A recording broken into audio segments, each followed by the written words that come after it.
true. Well, welcome back.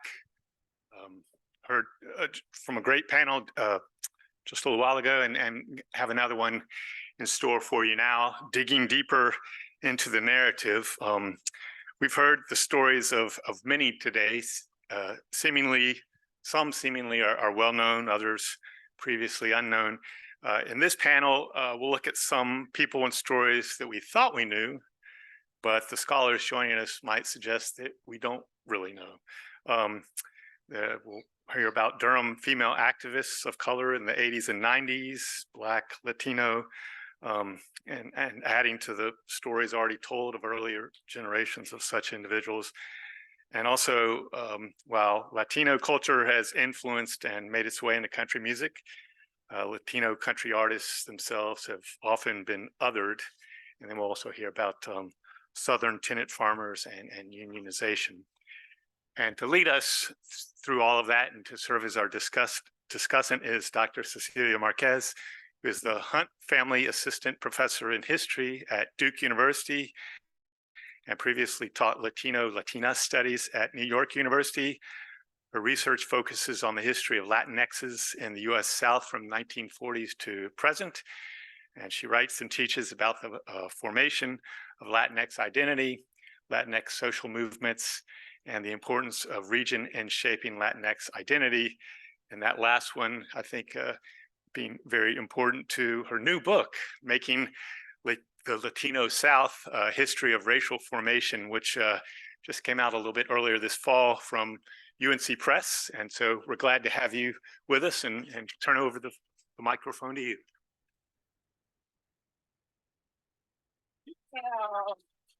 Hi, everyone. I'm Cecilia Márquez. It's so good to see so many of you here.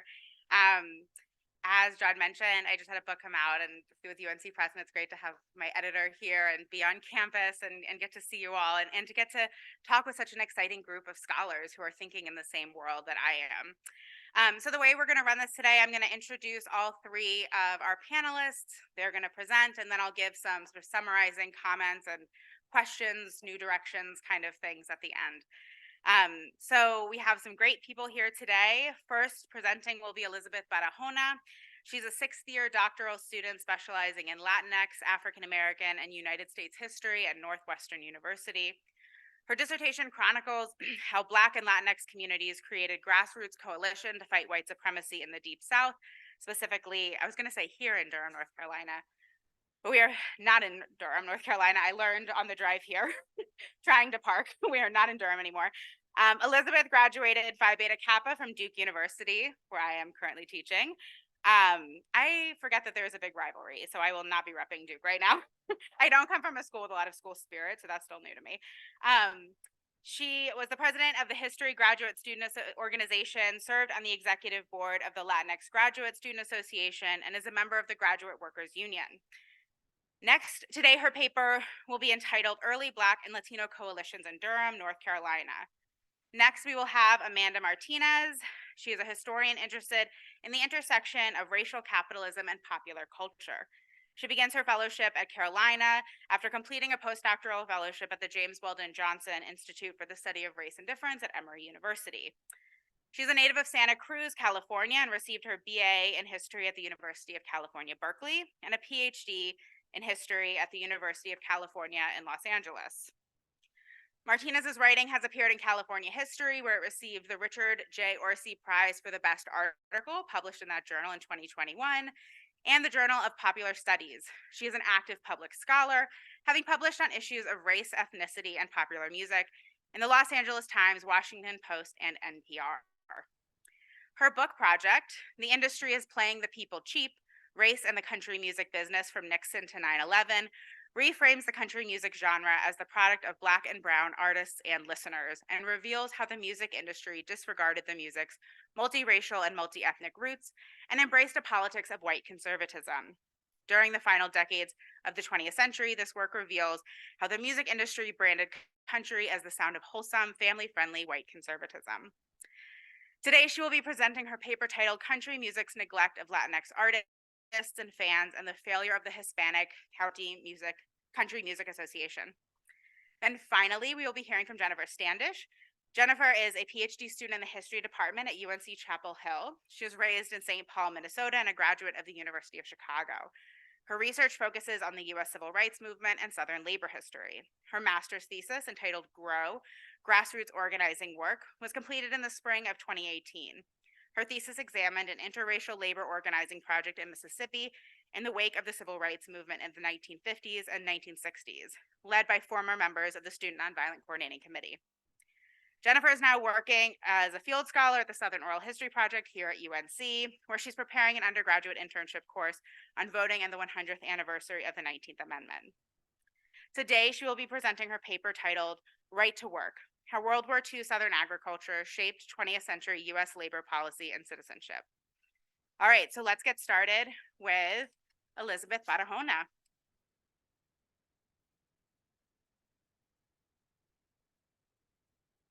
Hello, good afternoon. Thank you so much for having me. I'm Elizabeth Barahona, and I see very familiar faces in the audience. Thank you so much for having me. It has been an honor and a privilege to have been a Wilson dissertation scholar here for the past year. And thank you especially to Matt, to Sarah, to Allison, to Nadia, to Chris, who have really been my guides here. This project, my dissertation that I'm working on, this is the second chapter of it. It really grew out of asking questions about what was the history of Latinos at Duke University, especially before the university desegregated in the 60s. How do Latinos fit into that Black and white paradigm? And also, as me and some of my friends here protested when ICE was taking children from our Durham community, we were working together alongside Black and Latino activists in the city. So this is where my project really stems out of. These are my questions. And so something that I'm doing in each of my chapters is that I follow the lives of two folks in every chapter. And in this chapter, I follow the lives of Leah Wise and Arturo de la Fuente. And if you're lucky enough, you know one of these two people as really big advocates in our community. Leah Wise, an African-American woman hailing from the Bay Area in California, and Arturo de la Fuente, a Latino man from Mexico, both arrived in Durham in the 1980s, propelled by their desire to work, to go to school, and to build a better life for their young families. When they arrived, they leveraged their expertise to enhance labor and civil rights in their newly embraced home of Durham, North Carolina. Wise emerged as a prominent figure within two major civil rights organizations rooted in Durham, Southerners for Economic Justice and the United States Urban-Rural Mission. Southerners for Economic Justice, or SEJ, was founded in 1976, and the U.S. Urban-Rural Mission was formed in 1987 as a subsidiary of a larger international religious organization known as the World Council of Churches. I'll go into these two organizations in a bit. Both organizations strive to improve the economic and political rights of marginalized communities in the U.S. South. De la Fuente played a pivotal role in catalyzing the inception of Durham's inaugural grassroots Latino entity, Casa Multicultural, which no longer exists, but was a grassroots organization led by Latinos that emerged sort of alongside El Centro Hispano. This organization, Casa Multicultural, steadfastly dedicated to amplifying educational and occupational opportunities for recent migrants that had just arrived in Durham in the 90s. As their migration trajectories of Wise and De la Fuente intertwine with their profound community involvement, their narratives serve as an invaluable conduit that grants us an intimate and powerful glimpse into the history of both Black and Latino communities during the 80s and 90s. My approach allows for grasping the multifaceted challenges the community face alongside their aspirations and employed methodologies.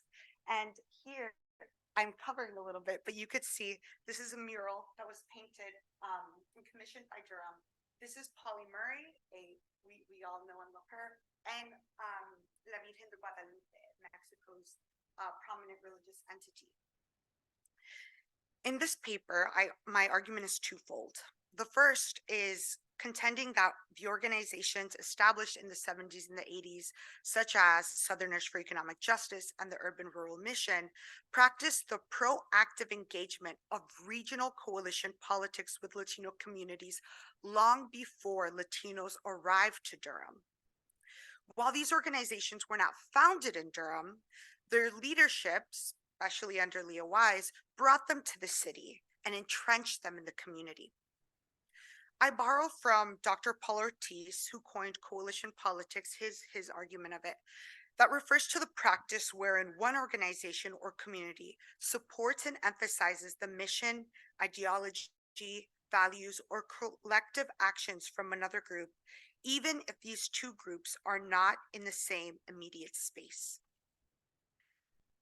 The initial segment of this paper will elucidate the URM and SEG as they exhibited solidarity with Latinos on both national, international, and regional fronts, extending their support to diverse groups such as Cubans, Cuban Americans, Central Americans, Mexicans, even Latina farm workers in regions outside of the Southeast, like in California, Texas, and New York. The second part of my argument centers on Arturo de la Fuente. Through his work in collecting and preserving a vast archive documenting Latino and Black communities in Durham, he laid claim to belonging to the city. De la Fuente's efforts in creating and maintaining his archive not only serve as a personal endeavor, but also symbolize the acknowledgement of the pivotal roles that Latino and Black community members play in enhancing their local environment. De la Fuente's commitment to preserving this historical narrative is seen as a testament to his contribution to Durham's historical narrative, representing his dedication to the community and its transformative journey over time. His archive, that's held in the basement of his home, is portrayed as a unique and valuable resource that is not replicated in any mainstream institution like UNC, emphasizing the importance of preserving this history for future generations. I argue that Arturo's archive is what you can call a rebel archive, as coined by Dr. Kelly Letter Hernandez. She says the point was to look beyond traditional places, to hear the voices, to incorporate the lives of people who have been rebellious and marginalized. Now, I'll go into Leo Wise, her organizations, and then into Arturo de la Fuente. The biography of Leo Wise, you could see her beautiful face here, alongside founders of the Institute for Southern Studies here in Durham. The biography of Leo Wise, a prominent Black female activist hailing from Berkeley, California, offers invaluable insights into the realm of community activism in Durham during the late 1980s and throughout the 1990s. Wise was raised in the Bay Area and forged a career as a skilled steel fitter trade worker. Her commitment to activism traces back to her formative years in the 1960s and intertwined with her professional journey. Following her undergrad studies in the Bay, she relocated to Durham with her daughter to pursue a master's degree in history at Duke University. She graduated in 1980. Her master's thesis was called Stirring the Pot, Oliver Harvey's narrative account of the struggle to organize Duke University. This master's thesis delved into the compelling narrative of Oliver Harvey, a seasoned Black labor activist, and it recounts his transformation into an ardent labor advocate and his pivotal role in orchestrating strikes and vigils at the then racially segregated Duke University in the 1960s. So even in her academic work, she was following labor activism and making sure it was collected. We have it here at the Wilson Library. Wise's unwavering commitment to researching Black labor activism in Durham is a testament to her intellectual and professional dedication to unravel the intricacies of Black labor experiences, documenting injustices, and advocating for substantial improvements in working conditions. After completing her grad studies, Wise deliberately chose to remain in Durham, where she played a foundational role in numerous organizations. She held leadership roles in the African American Dance Ensemble. She was an artist. She is an artist. the Martin Luther King Center Archives, North Carolinians Against Racist and Religious Violence, the Institute for Southern Studies' Southern Exposure Magazine, and the Federation of Industrial Retention and Renewal. She was booked and busy. Within these organizations, Wise seamlessly blended her creative essence through dance, diligently documented the crucial history of civil rights and labor through a community archive, and passionately mobilized the residents of Durham against hate groups and unjust government policies. Furthermore, Wise, along with Sue Thrasher, seen here, one of the founders of the Institute for Southern Studies, and Bob Hall, also here, an early staff member of the ISS, founded Southern Exposure magazine. The purpose of the research and publication through Southern Exposure magazine was centered on better understanding the current conditions of labor in the South and, quote, supporting grassroots organizing, especially efforts for corporate and government accountability, unquote.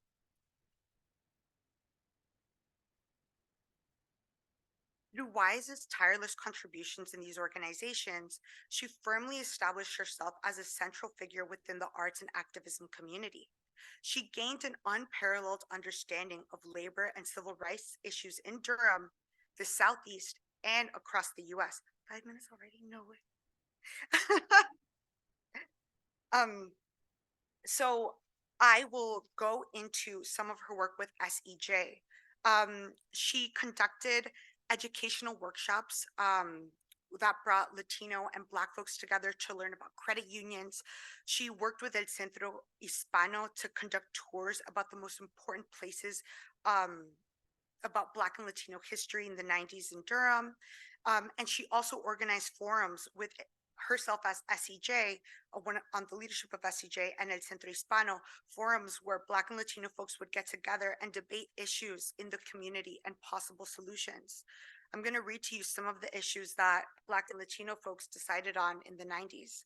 They said the biggest issues were crime, language, including literacy, discrimination, housing issues, tuberculosis, youth issues, HIV, alcohol, and barriers to health care access.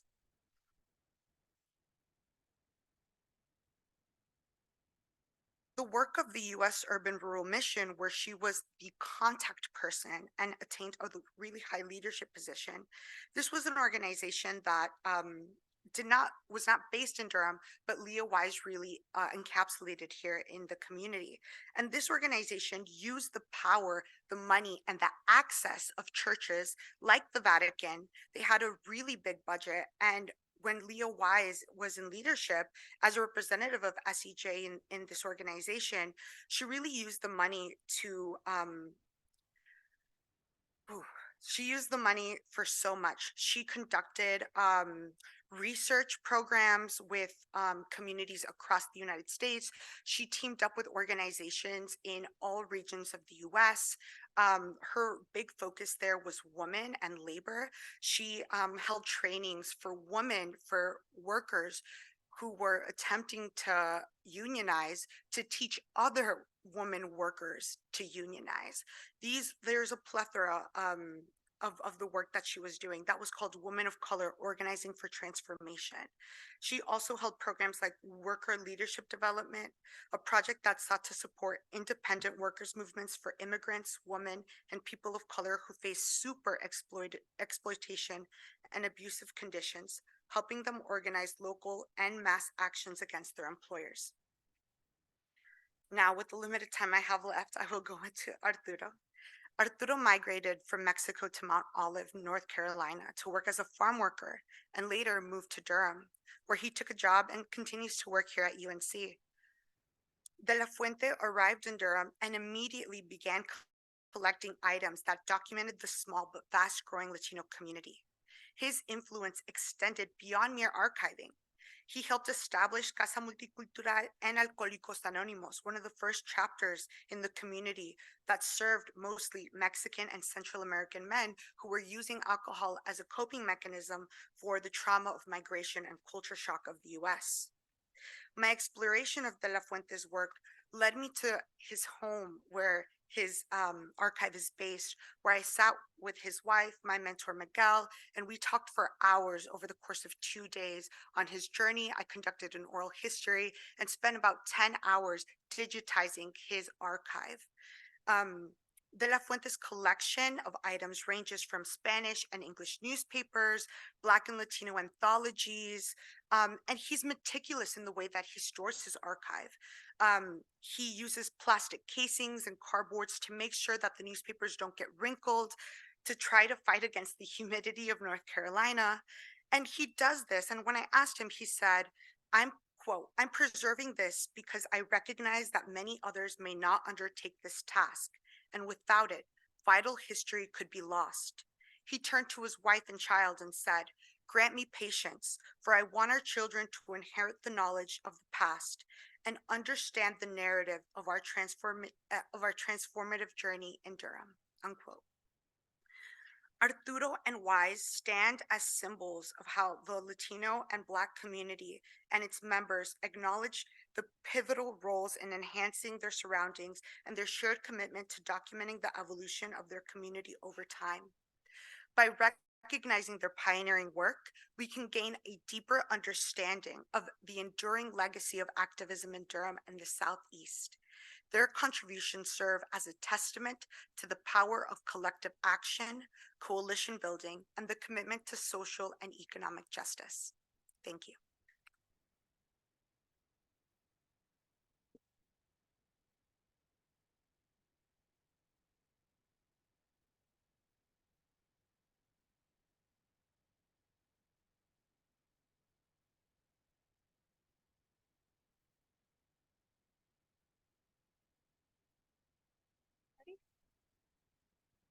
All right, thank you all for being here and for this stimulating day. And it's such a privilege to be a part of this community today. And I just want to say that the Wilson Library is a magical place, and that's thanks to the hard work of all the librarians here. So thank you so much for your work and for helping us all tell these stories. So I'm so happy to be here to talk about country music. I feel a little silly sometimes when I hear about such tangibly important work and I'm like, okay, I'm just talking about country music, but it's relevant if you ask me. So I'm going to be talking about country music and Latinos in country music. In this builds out of research I've done here at the Wilson Library, and then also contemporary reporting I've done within the country music business today. So we hopefully the audio, I have a short clip and we talked about the logistics of it. So hopefully it'll work. I'm going to play it from my computer and we'll see how it goes. So in 2021, the country singer Brian Kelly released Beach Cowboy, a song described by the Grand Ole Opry as a quote, Latin flavored boardwalk banger, heard in lyrics that read, "I'm gonna lasso me a spicy margarita. Bartender, make it 2 for me and 1 for senorita. We go wild, wild west on that tequila." So here you go. He also talks about going John Wayne on these waves.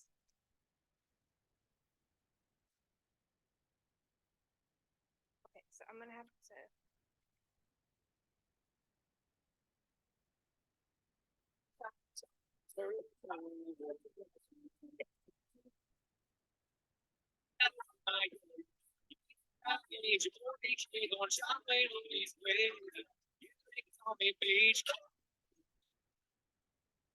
They call me Beach Cat.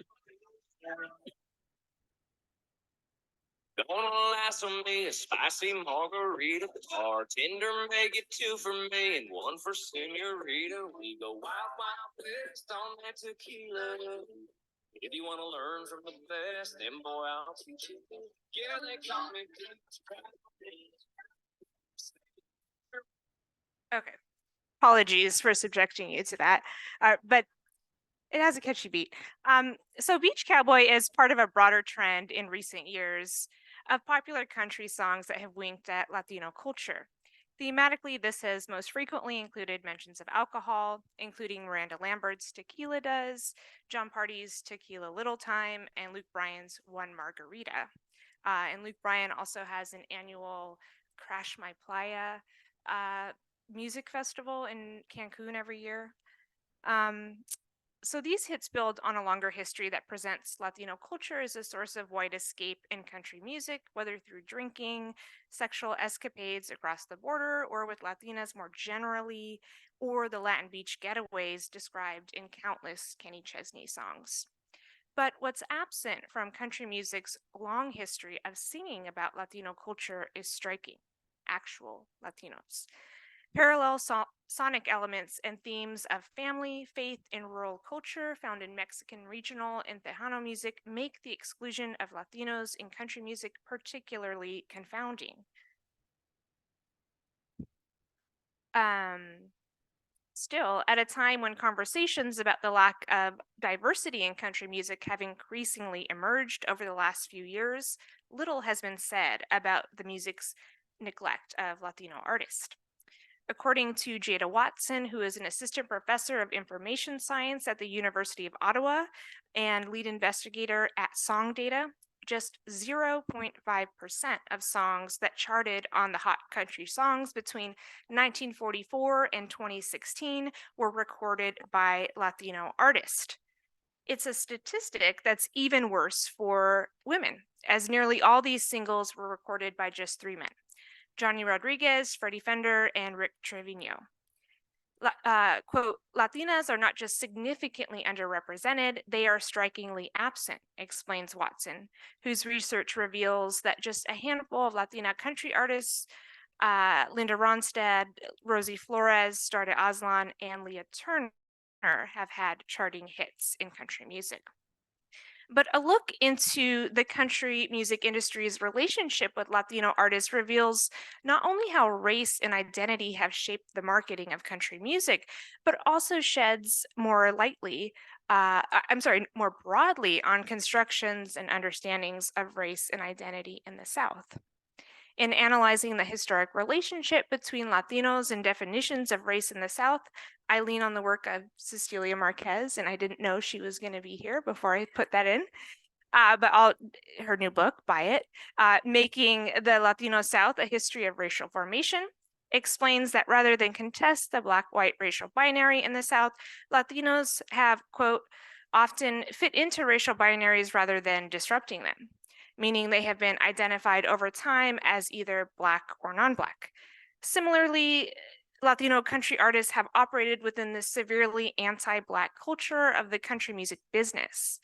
But while anti-Black racism endemic to country music has made non-Black Latino artists viewed as more marketable in the eyes of the country music industry, their status as Latino has nevertheless marked them as a non-white other that has thus prevented them from achieving commercial success and acceptance within the genre, revealing how intrinsic whiteness has been to the country music industry's definition of who can succeed commercially as a country music artist. So country music has been tied to the South since it was first invented as a marketing category in the 1920s. And that's absolutely how I think of country music. It is a marketing category that was invented by the music industry. During this time in the 1920s, New York record scouts traveled to the South in search of new consumer markets, where executives sought out new musical artists to record. Given that this was the era of Jim Crow segregation, these musicians recorded during these sessions were marketed along racial lines, resulting in the creation of 2 marketing categories: hillbilly and old time music, which was marketed to white Southerners, and race records, which were sold to Black Southerners. This segregated strategy occurred even while Black and white Southerners often played and enjoyed the same music, whether that included a fiddle, banjo, guitar, or even whether it included Tin Pan Alley pop songs. Over time, hillbilly and old-time records evolved into what we now call country music. But while the name of country music has shifted, its racial associations have not.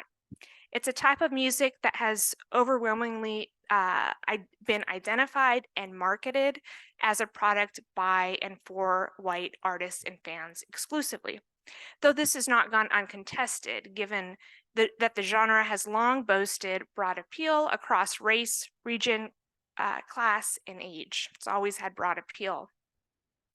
And scholarship and public demands have challenged country music's conflation with whiteness, revealing the music's multiracial roots and the constant presence of diverse artists and listeners. This scholarship has also highlighted continual stylistic markings country music has taken from Black music. It's always taken from Black music, whether that was via jazz, as heard in Western swing in the 1930s and 40s, the influence of rock and roll and rockabilly in the 50s, the emergence of country soul crossover in the 60s and 70s, and over the past decade, which you may have heard in Beach Cowboy, the incorporation of hip hop into country music as well. Now, Latino culture has likewise long influenced country music sonically and stylistically. When cowboy songs and Western swing dominated country in the 30s and 40s, mariachi sounds shaped the music of Bob Wills, as heard in songs like San Antonio Rose, or in popular numbers from Gene Autry like South of the Border, Down Mexico Way. By the 1950s, the clothing tailor Nudie Cohen bore a Mexican influence on his signature nudie suit, seen on many of the biggest Mexican stars of the 50s and 60s, thanks in large part due to his employment of the Mexican-born designer Manuel Cuevas. In recent decades, the emergence of the beach cowboy trope within country songs, along with, of course, tequila, has offered the most pronounced presence of Latinos within country music, where the beaches of Latin America and Latina women have offered images of white escape within the genre. A growing body of literature has likewise documented a steady and accelerating growth of Latino migrants to the South over the century, noting how their presence within the region has tested understandings of race and white supremacy over time. But again, as historian Cecilia Márquez has explained, Latinos have nevertheless been categorized racially within a framework of anti-Blackness, and one that is echoed in the country music business. While country record executives over time have persistently been averse to marketing country to a Black audience, a limited interest in opening the genre to non-Black Latinos has existed. For instance, in the mid-1990s, conversations flourished about the growing numbers of both Black and Latino country fans. In response, country music record executives like Tim Dubois, who was head of Arista Records in the 90s, expressed mixed interest, saying, quote, "I've seen those data, but I've also been to the concerts. Now in the South, we have a big Hispanic following, but I'm just not convinced that percentage of Black fans is real." Such comments summarize the historic relationship the industry has had when considering questions of how to broaden their audience racially, where the existence of Black fans are immediately dismissed and Latinos are viewed more openly within the genre. But while influential gatekeepers in country music, such as Tim Dubois, have acknowledged a Latino presence within the genre, statistics reveal Latino artists have nevertheless gone severely underrepresented in the genre. But analyzing historic moments of commercial success and failure for Latino country artists offers some clues about how and why this has resulted. The first instances of commercial success for Latino artists in country music occurred in the 1970s when Johnny Rodriguez reached superstardom with multiple #1 hits and became the first to record a country song in Spanglish, oscillating between English and Spanish in his 1974 cover of "I Can't Stop Loving You." 2 years later, Freddie Fender, who in the 1950s had to change his name from Valdemar Huerta in an effort to, quote, "sell better with gringos," had a huge hit with the bilingual "Before the Next Teardrop Falls," which reached the top of not only the country charts, but the pop charts as well. It was a huge hit. According to Fender, though, the success of this song came as a surprise, as he later recalled, quote, "I think that before the industry knew what was going on, my song was #1. It was too late. I don't think they had a choice on whether they should accept me into their society or not. Most of them didn't think that I was a Hispanic. They didn't know." Curiously, Fender interpreted his success as accidental.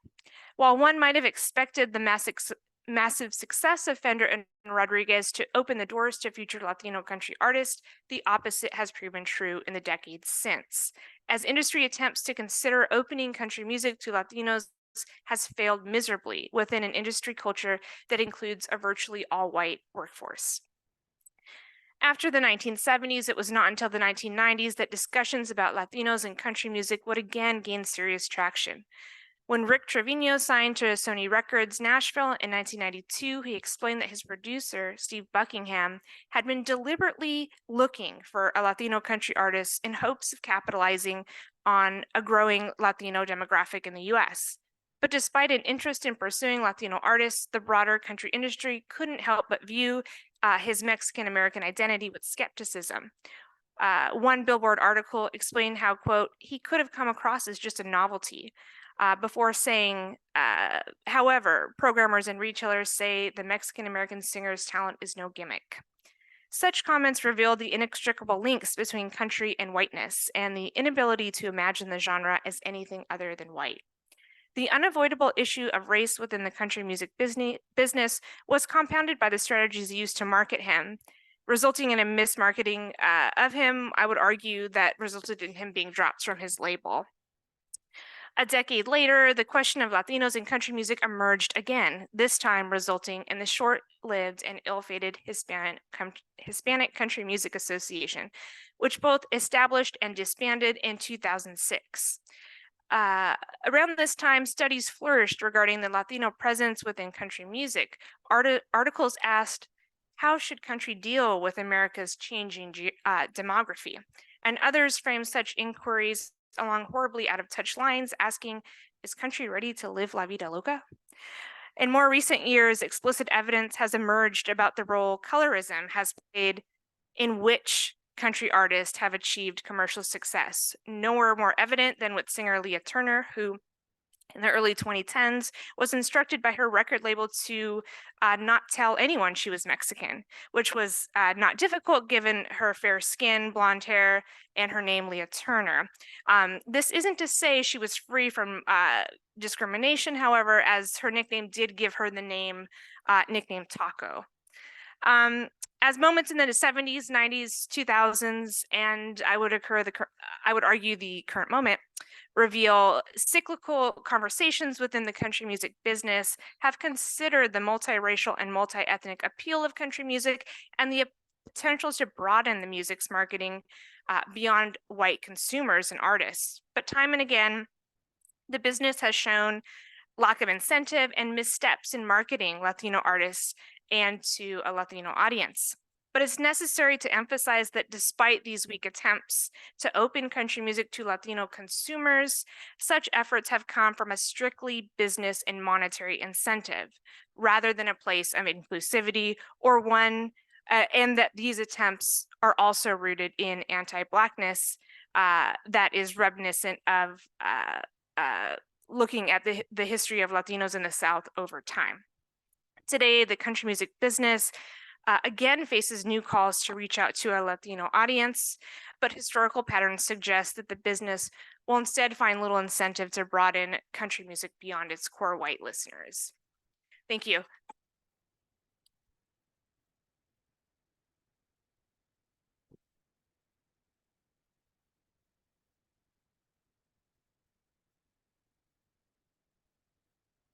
Right. First of all, thank you all for being here. And especially thank you to the Wilson Library staff for organizing and hosting this event.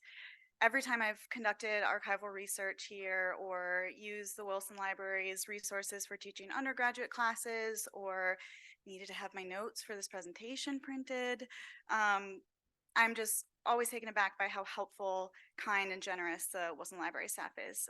So I'm grateful yet again to you all for this opportunity to explore one of the many remaining questions I have as I work through my dissertation. So my dissertation focuses on the history of right-to-work laws in the US South, and particularly the origins of these laws in the US South.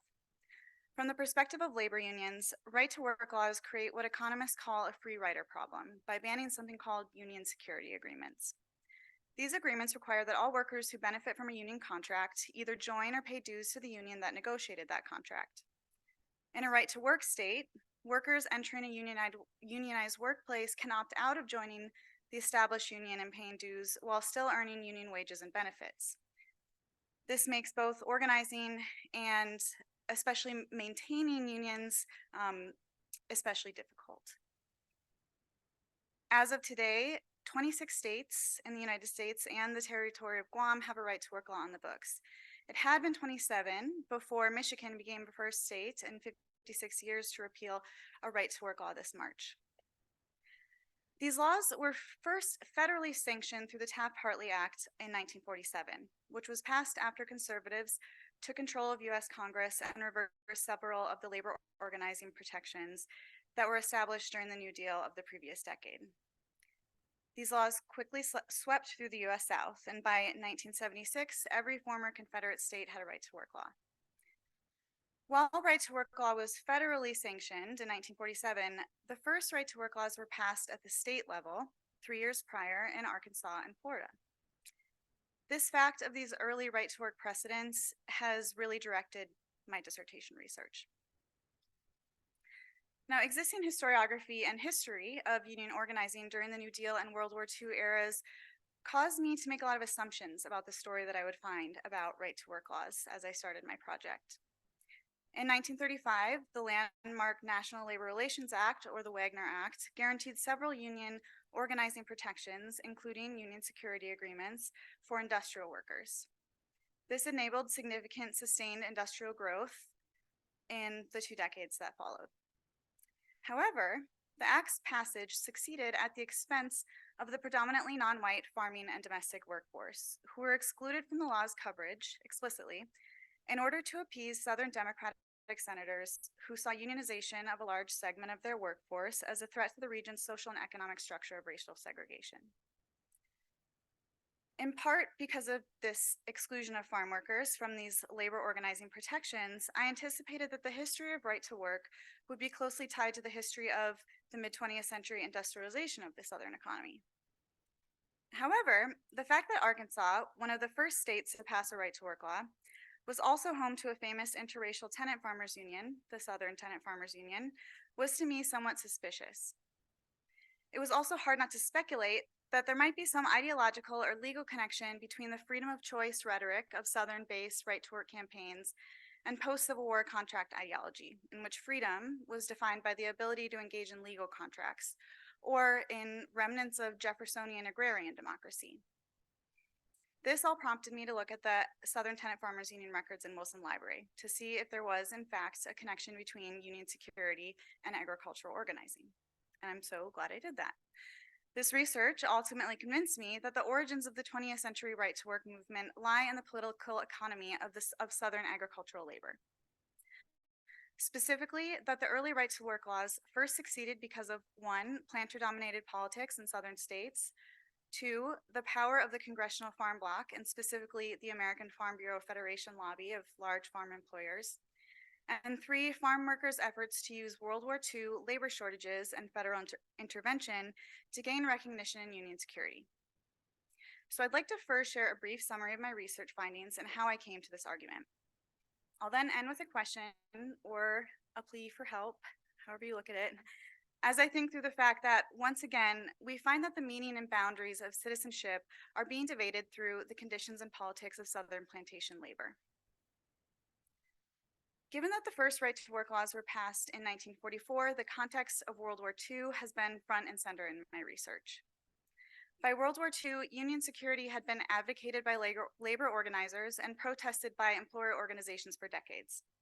However, after labor unions pledged not to strike following the Pearl Harbor attack and US entry into World War II, federal officials responsible for coordinating the World War II defense economy essentially offered labor leaders union security in return. For unions struggling to accommodate the flood of new workers into wartime defense plants, union security agreements allowed unions to focus their energies on enforcing bargaining contracts instead of reacting to company or rival union efforts to discredit or break up the existing union. What I found in the Wilson Library archives is that, in addition to impacting wartime industrial workers who are officially covered under these New Deal labor protections, the World War II government's generous union security policy also prompted those without these legal guarantees to protest their exclusion. This included farm workers and farm worker unions. The National Wartime Farm Labor Program was the wartime federal agency that was responsible for coordinating the migration and transportation of farm workers across the country to meet wartime agricultural demand. This program was initially coordinated by New Deal agencies, such as the Farm Security Administration, that were originally created to alleviate rural poverty and which were often supportive of farm worker activism and organizing efforts. These agencies relied on the help of existing farm organizations, including the Southern Tenant Farmers Unions, to recruit farm workers across the country for wartime farm work. In turn, the STFU, at this time struggling for membership, utilized this role to establish a de facto union security agreement for migratory farm workers and rebuild its union membership and strength. So how did they do this? Though farm workers weren't protected by this federal labor legislation, during World War II, they were coordinated under the same federal bureaucracy that had become, at least temporarily, willing to exchange and enforce union security for stable labor management relations during the war. A significant number of farm workers migrated every few weeks or months following seasonal harvests. This made union security especially critical to the survival of any kind of collective labor solidarity. So to accomplish what amounted to union security, the STFU required membership in their newly formed Migratory Agricultural Workers Union as a condition of recruitment to work in the government's farm labor program. And behind me is a membership card for the Migratory Agricultural Workers Union. Of course, Southern planters, these farm workers' employers, resisted not only this farm worker organizing, but also this disruption to the oversupply of farm workers in Southern states on which their exploitative labor practices depended. The farm employer-led American Farm Bureau Federation had spent the last 2 decades, from like 1910 through the 1940s, building strong local farm bureau organizations, close ties with state and county governments, and political leverage in US Congress. So as the STFU recruited thousands of migratory workers in 1942 and 1943, its organizing was frequently disrupted by local farm bureaus who used their access to local officials to disrupt, for example, the federally funded migration and transportation of STFU recruited farm workers, and even physically threaten farm workers organizing in government-established farm labor camps. At the national level, by spring of 1943, the Farm Bureau finally succeeded in wresting control of the wartime farm labor program from the farm worker-friendly government agencies and into the hands of Farm Bureau allies who had recently been placed in charge of the Department of Agriculture. In addition, with significant pressure from the Farm Bureau, Congress also passed Public Law 45, which in effect lifted the requirement that domestic workers be used before labor from outside the country was recruited. Planters across the country and in the US South could finally recruit non-citizen labor from Mexico or the Bahamas especially, without having to worry that domestic labor and their claims to collective bargaining, wage increases, and unionization efforts be hired first. Crucially, the law also stated that no government funds could be used to transport workers out of their county of residence to work elsewhere without approval by the County Extension Service. The County Extension Services was originally organized by or with the help of and known to be under the auspices of the Farm Bureau, especially in the US South. In short, by limiting the STFU's connections to the federal bureaucracy coordinating farm labor during the war, and by severely limiting farm workers' freedom of movement, farm employers executed a severe blow to farm labor organizing in the South. Southern Tenant Farmers Union President H.L. Mitchell summarized the impact of the law in a memo sent to the union's congressional allies in May 1943. Quote, "Several 100,000 underemployed, experienced farm hands and sharecroppers on the cotton plantations of the southern states who had visions of being moved by the government to other areas for work on farm at decent wages are not going to be used. The cotton planters have seen to it that the surplus labor supply in the South is effectively frozen in the counties where they now live." While Public Law 45 was a serious setback to Mitchell's ambitions, the battle over agricultural workers' rights was not over, though I promise that this story is almost over. With government-mediated contracts no longer an option, STFU leader Mitchell worked to set up contracts and transportation directly with food processing companies like Campbell's. In response, large planters and their allies also transitioned to a new strategy, banning union security outright.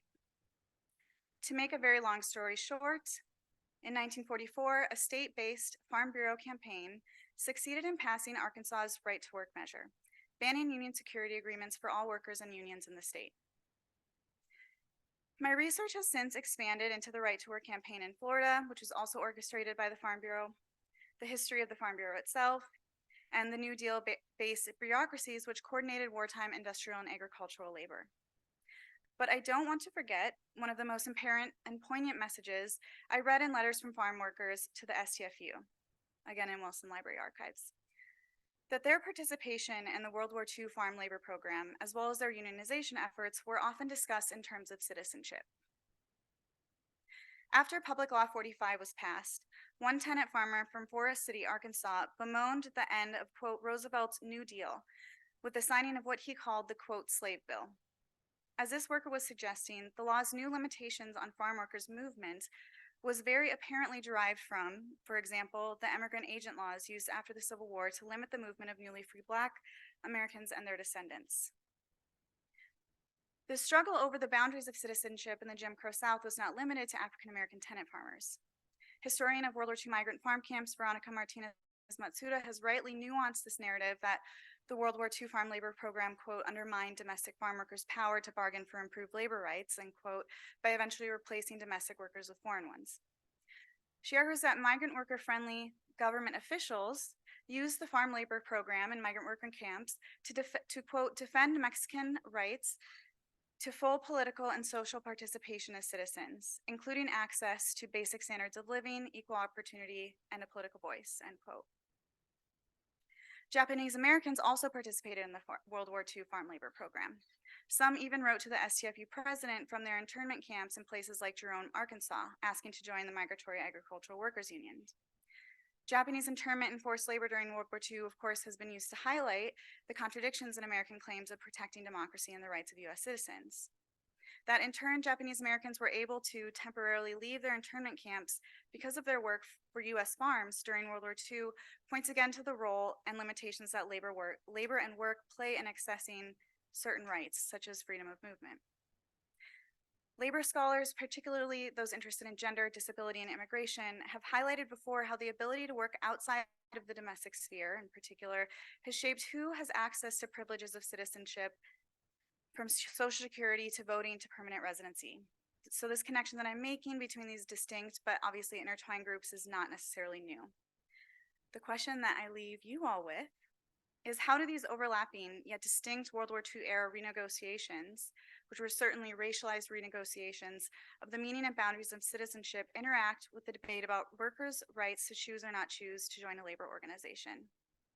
How can I most productively and generatively think about the history of right to work in the context of the distinct and overlapping evolutions of 20th century citizenship? Thank you.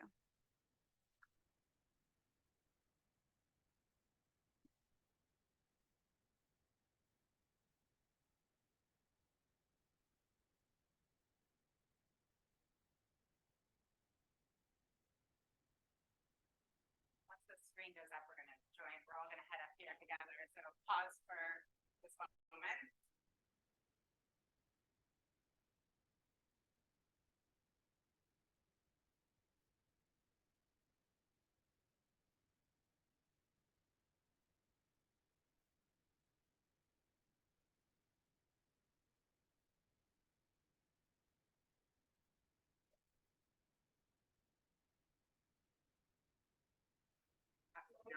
Okay, not even a little. This one's on. This one's on. Okay, cool. You pass that one down. Thank you. Well, thank you all, and thank you for such wonderful papers. I think there's some really exciting confluences here, some really interesting overlaps that are going on. I was sort of thinking about, well, first of all, I think these are all just a real testament to the Wilson Library and the kind of breadth and depth of the kinds of sources and archives that you all are working with, that you could put together such different papers that are dealing with such interesting issues, but are really using really different kinds of archival sources and asking really different questions of history. And so it's an exciting archive, clearly. I will tell you, we got I'm at Duke, and we got an email that's like, just so you know, the Wilson is closing for renovation, so get your orders in now. So it's clearly a real resource in the community, and yeah. So one thing I thought that these papers taken together were helping us think about were sort of these big questions about who gets to claim the South, whose activism, whose culture, whose labor, whose political visions of citizenship, who gets to claim the South, and who gets to claim and shape Southern history, who gets to be the driver of Southern history and moving that story forward. And how do we claim the South? How do we do that? Is it through sort of musical interventions, through citizenship claims and labor interventions? Is it about archiving as a way of placemaking? All of these different things were sort of coming together for me. So I'm going to comment a little bit on each paper, and then I'll hand it over to you to either answer some of the questions I have, or we can open it up to the audience to make it more conversational. So I just wanted to start with Elizabeth Barahona's paper, which gives us an organizational and biographical history of key people and institutions in Durham's history of activism. Of particular note were WWII and Arturo de la Fuente. I was especially moved to hear about your experience with De La Fuente and his archival collection of Durham history. And I'm sure those at the Wilson are excited to see what comes of that, because it seems like a really important collection in the making. I hope perhaps you could talk a little bit more about how you're bringing together archival collections like that alongside the more well-established, organized, maintained places like the Wilson Library. How do you think about how different archival practices are shaping the way that you tell that history? You mentioned briefly that SEJ was involved with Central American solidarity movements, and I was really interested in this, and I was sort of curious if you could also see any connection between the history of Central American solidarity movements in the South as laying the foundation for the creation of social service or activist organizations for Latino populations that would arrive in North Carolina around the same time. It's something I just hadn't really put together in my brain meaningfully, which is these things are happening at the same time. So that is to say, how did people's ideas about US foreign policy and the rights of Latin Americans in Latin America translate to the arrival of Latinos in the US South? I was also curious to hear more stories of the individuals that you looked at and how they were intersecting and overlapping. I know that conference papers are these sort of challenging genres where then commenters ask you about what you write about in chapter 3, and you're like, damn it, I already wrote that. But I am curious to hear sort of how these stories that you've told in parallel in some ways about Leah Wise and Arturo de la Fuente, how they would overlap, right? What is it about their histories in the 80s in Durham that would shape their activism, and it would shape activism in Durham more broadly? Amanda Martinez's paper offers us an interesting window into how country music uses ideas about Latinos and Latino culture in the absence of actual Latinos. As someone who writes about the rest stop south of the border, for those who don't know, it's a Mexican-themed rest stop south of North Carolina. I'm really interested in this idea about how ideas about Latinos circulate separate from actual Latinos. Her work is really exciting for those of us interested in the Latino South because of the way that country music has been so informative and been so formative for the region. I remember asking young Latino people in Birmingham when I was doing oral histories about do they identify as Southern, right? So I was asking them these questions. And one of the constant refrains was about country music. There was other things like football and pickup trucks, but for country music was one way that they either identified as or didn't identify as Southern, their relationship with it. And so it's clearly a real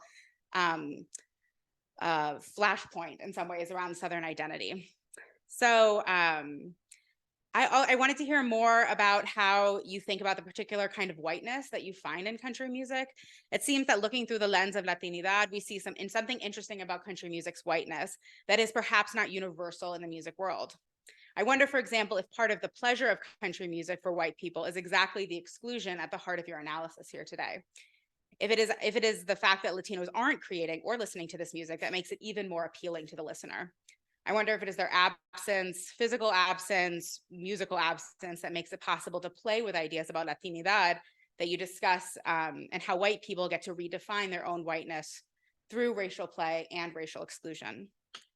You mentioned briefly in the paper, but the work of our colleague and common friend, Sofia Enriquez at Duke, also demonstrates that there's absolutely an appetite within Latino communities for music that sounds like country music. Ranchero music and norteño music, of course, have a lot of sonic overlaps with country. And we can always talk about the sartorial parallels between cowboys and vaqueros, right? As a side note, when my wife needed to get a cowboy hat for the Renaissance tour, we tried to go to Target. And after that, I was like, you know where we need to go? We need to go find some Latinos because that's where we're going to find a cowboy hat. And we did, right? We found like a vaquero store where we could buy cowboy hats, cowboy boots, the whole thing, right? And so there's all these overlaps that are sort of built in and there's a built-in audience who I believe could have a taste for this music. And so in the wake of that, the exclusion therefore seems even more pronounced, even more intentional, and even more about the policing of certain boundaries of genre and whiteness. Jennifer Standish offers us a paper about the co-occurrence of the claims of labor rights and the shift towards the right to work laws in the US South. It is such important work, and despite the dynamic and ever-growing fields of labor and civil rights history, there remains so much to be learned about the way that white economic power responded to labor and civil rights organizing in this period. I wanted to know more about the Bracero program. And it sort of gets mentioned a bit in here, but for those who don't know, it's a binational program during wartime to bring Mexican laborers to the US to do farm labor, basically. And the reason that I want to know about the Bracero program is twofold. One, I think it dramatically shapes the political economy of the nation, and it changes the way immigration will work for generations. But also because it is contested by Latino labor leaders like Ernesto Galarza and others, and it is seen as a kind of real threat to union power at the time. I was also thinking about Julie Wise's work on braceros in Arkansas, and it intersected with this idea of citizenship that you talk about at the end of the paper. So one thing that she found is that when Mexican braceros show up in Arkansas, they're initially Jim Crowed. They show up in the 40s. And one thing that they're able to do is they appeal to the Mexican government and say, we shouldn't be Jim Crowed, like this isn't right. And the Mexican government, in part because of its sort of stature at the time, is able to successfully appeal to get those Jim Crow signages taken down. And the way that she writes about this is that she argues that braceros were able to win because they were, quote, citizens of somewhere. So even if not in the US, this of course had to do with the relative power of Mexican government, but I was struck by that formulation, citizens of somewhere, and what it might mean in relation to the Black workforce in the South at this time, who were actively fighting for those parts of US citizenship from which they were excluded, including that letter that you shared with us, right? I also wonder how the much longer use of the language of citizenship and the long Black freedom struggle intersected with the appearance of Mexican nationals or non-citizens. Is the claim to citizenship amplified when you are working alongside or watching your job be replaced by someone you don't identify as a citizen? More precisely, what is the intersection of the presence of foreignness and claims to citizenship? Even in places that braceros don't actually come to, I mean, Arkansas is about as far east as they come, based on my understanding, the threat of their presence is likely impacting labor organizing. And I actually think this circles us back to a point that a point in Dr. Martinez's paper in terms of thinking about the way the act of exclusion can be a form of claim making and identity making. In her case, the absence of Latinos in country music amplifies a kind of whiteness in the genre. And in your case, I wonder if the actual presence of Mexican nationals might have amplified the claims to citizenship by those born in the US watching labor change around them. So those are some of my comments, my questions, my thoughts, and you're welcome to respond to those, or we can open it up to the audience. Do you all have a preference? Would you like to respond first, or? Okay, great. So I'm going to hand this over to them, and then once they're done, I'll field questions from you all. Thank you so much. To address some of your questions, right? We have Arturo de la Fuente's home archive, and we all know someone who has a collection or an oral history that has to be documented, right? Like our activists from the 80s and the 90s, you know, they're getting older, right? It's urgent, right? Folks are getting sick, folks are getting older, folks are moving away from the South. It's imperative that we really conduct these oral histories, find a safe place for their home archives to be. And that's sort of the project that I'm trying to do with some colleagues here in Durham. We're trying to find a home for Arturo and El Centro Hispanos' archives that are just sort of gathering dust and humidity in these basements.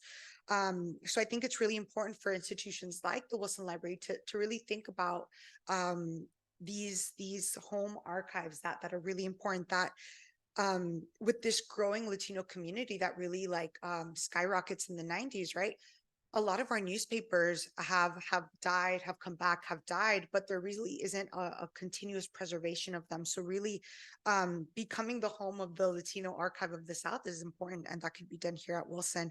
And when I have the privilege of looking at Leo Wise's archive here at Wilson, and I'm thinking of Christina Green's work in that Black women don't leave a paper trail usually of their accomplishments, but thankfully we have Leah Wise's work here, right?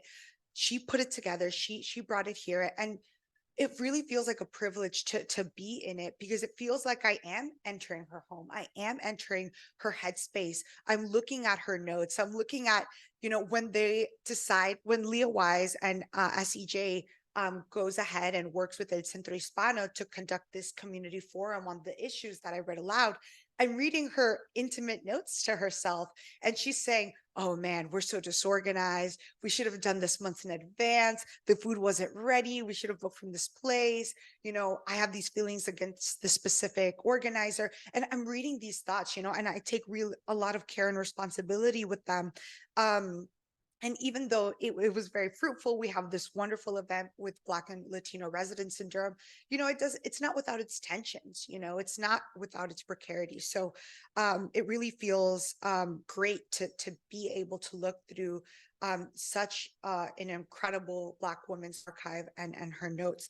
So that's how I see these two. I look at what Arturo's archiving, what he thinks is important to archive, and I won't know what he doesn't, right? Because it's there, but I look at what he sees as important. He also believes that, he's archiving these anthologies of Black and Latino poetry from Durham Tech, or these stories that are written down about people's lives that are Black and Latino anthologies. So he is arguing that these are important to archive as well. His home, his basement is not that big, so it's taking up real estate, right? What is worth it? What deserves space, and what can be thrown away, as his wife really wants to throw these things out, but he protests. And to address your statement about Central Americans in the South, what I find important is that, like, because Durham is such a small mid-sized city, these figures are so, like, these small, folks are such a big deal to me.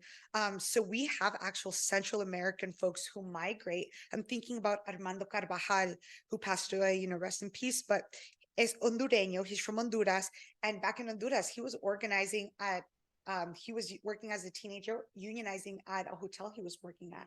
So he migrates to Durham. He works with Casa Multicultural. He works with occupational safety and hazard in North Carolina. And he brings his labor knowledge to Durham, and he works on the campaign for decent housing alongside Black activists. And he's really bringing in that edge, right? Thinking around socialism, thinking about Central American labor activism from Honduras. So these folks are coming in, they're bringing in their knowledge. Arturo's bringing in his knowledge working in Mount Olive as a farm worker. So even though they don't have formal education in their home countries, they have this immense labor activism knowledge that they bring in when they're working in these coalitions. Okay. So thank you so much. That's really helpful. I think that one limitation of my dissertation as it's organized right now is that because I'm so focused on the passage of these right to work laws, my chapters usually end in 1944. And like these union security, these bans on union security happen simultaneously with Congress and farm employers trying to increase and implement the Bracero program. And so it almost like it feels, at least in the historiography right now, like very bifurcated. Right, we have this like struggle towards union security, possibly domestic farm workers getting covered under labor organizing protections that fails at the same time and in coordination with this effort to bring in at least non-US citizen workers. But one thing that your comments made me think about is that this moment in 1942 and 1943 where farm workers are attempting to get covered and under labor organizing protections, and in which that feels like a real possibility, and in which some Southern tenant farmers union organizers, they're actually considering going to California and trying to organize Mexican American and Mexican immigrant workers. So they're kind of seeing sort of what's happening and the need for solidarity. But what this moment does is it raises everyone's expectations, and it like allows for people to consider possibilities. That's, I think, something important that Veronica Martinez Matsuda said in her comments on the farm labor camps, that they were actually spaces where the possibilities of petitioning the US government and Mexican government to get these labor protections, it's a space for that. And so what I'm really curious about as I go forward, and what I'd like to do is to think about beyond 1944 and 1947. How are these different groups, either together or distinctly, organizing without union security, without labor protections? And what do those kind of solidarities look like, especially as I kind of said in my presentation, when farm work and migratory work and just solidarity building across different groups could especially benefit from union security, and sort of these structures that make it much more easy to maintain organization and solidarity. So, thank you. Well, thank you so much for taking the time to read our papers and those really generous comments. I really like what you, how you brought them together about how we're all asking this question about, who gets to claim the South and citizenship really broadly construed. So thank you for that. But I'll just respond just at what you said about just like the continuities between Latino culture and country music, right? Because that's really the kind of question that I'm trying to interrogate is, how does this disconnect occur where there are these clear connections and yet it doesn't translate commercially? And I think that this really speaks to the fact that popular music categories function as marketing categories. So they really exist as something to target a specific consumer. So in the case of the country music business, I've talked to people in the industry about, the lack of Latinos, and they say, well, they already have their industry, like they have their category, right? Like we're targeting a different audience. And in the case of country music, of course, it started out 100 years ago as music for white, rural, poor Southerners. And over time, it's evolved into today, I would say it's music for white conservatives who, have our middle class, have money, right? And this is something that's proven really a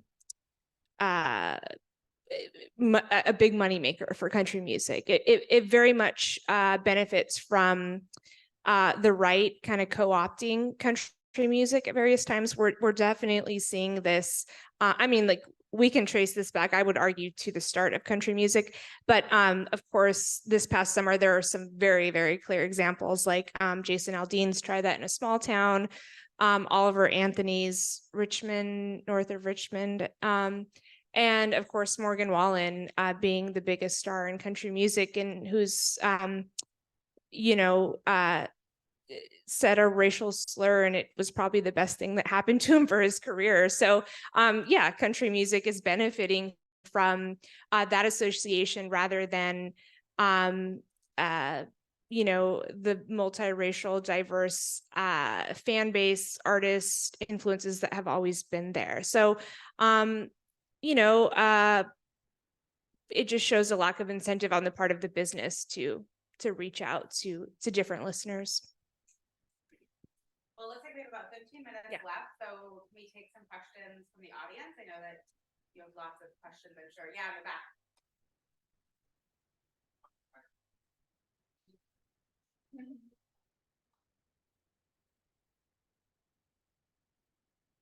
So great presentations, very important work. I have a question for Elizabeth, who we were able to talk earlier yesterday, who is doing really great work on Durham, and it's good to see work being done on Leah Wise, who has and continues to be an important fighter for our people. So my question is really kind of about the present. So we live in a moment, those of us fighting for social change, and we talk a lot about building Black and Brown unity and solidarity and coalitions. Can you talk a little bit more about some of the lessons that come out of Durham in the 1980s that we might be able to use today, or that might be helpful, that might be instructive in dealing with some of the contradictions that exist within our community. Thank you.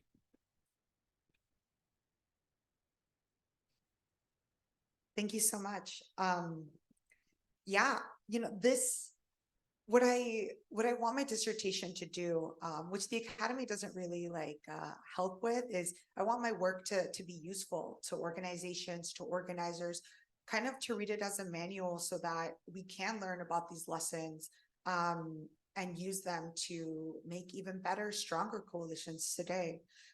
This is especially important when, you know, just a couple years ago, Martinez in LA was explicitly racist in a meeting. She thought she'd never get caught. That audio went out. And, you know, so anti-Blackness among Latinos is prevalent. It was prevalent in the 80s and the 90s, and it continues to be. So I think some of the lessons are, within my own community, Latinos have to work on their anti-Blackness, like, you know, period. And what I find in my research, one is that I know of from this moment, that I just know off the top of my head, but there's two that I find in my research. One is that when we think of coalitions, sometimes folks in my archive want to be overly ambitious and be like, you know, we want to have this Black and Latino organization, we want to have this institution. And oftentimes that doesn't happen. The most successful coalitions are the ones that are temporary and the ones that address a specific issue. So I'm thinking of the Coalition for Decent Housing. It was this movement in the 90s where Black and Latino leadership came out. They were very specific with the protests, with the marches, with what the agenda items were. And that was successful in a lot of ways for folks. It was temporary, you know, it died down. And a couple years later, like another issue will come up, like over policing or a lack of credit and financial information for the community, right? So like, I think what I find that's most successful is when folks create temporary coalitions that address a specific need, that have like a specific agenda. The leaders are well aware, the community is well aware of them. And it doesn't always have to be an institution that's brick and mortar, you know? And the second one is, I read about this first as a younger grad student, Max Cruxmall work on Texas and the civil rights movement. And I found that also in my research, friendship is huge. Like without these individual friendships, it would have been very hard for a lot of these coalitions to continue. So we can't overlook that. One important coalition I talk about in my work is BAHA, Blacks and Hispanics Are Alike. It's a coalition based out of an elementary school in Durham. And it consisted of Black mothers and Latina mothers and family members getting together. After they drop off their kids at school, they would get together for 1 or 2 hours. And these women, mostly women, would talk about their children, the needs of what's going on in school. They would talk about miscarriages in their own life. They would talk about issues going with their landlords. Black and Latino folks in Durham for a long time have lived in the same neighborhoods. And so they talk about the same landlord issues. So like, it was through these relationships that other coalitions came about, right? That folks learned about each other. Jacqueline Wagstaff was a big name in that coalition. She brought folks together with her friend Rosanna Perez, the Colombian teacher at the school. So friendships are really important because they allow for these political relationships to exist. Thank you. So unfortunately, I did tell you a lie that this ends at 4, and it actually ends at 3:50. So I think we're going to have to end on, I think, a beautiful note about political friendship, coalition building, and that really speaks to sort of the forward thinking of this panel and what we can sort of imagine a future looking like. So please join me in thanking these wonderful panelists for their time. And I think we'll transition now to a break followed by the keynote shortly thereafter. At 4 o'clock, great. That's what I thought. Okay.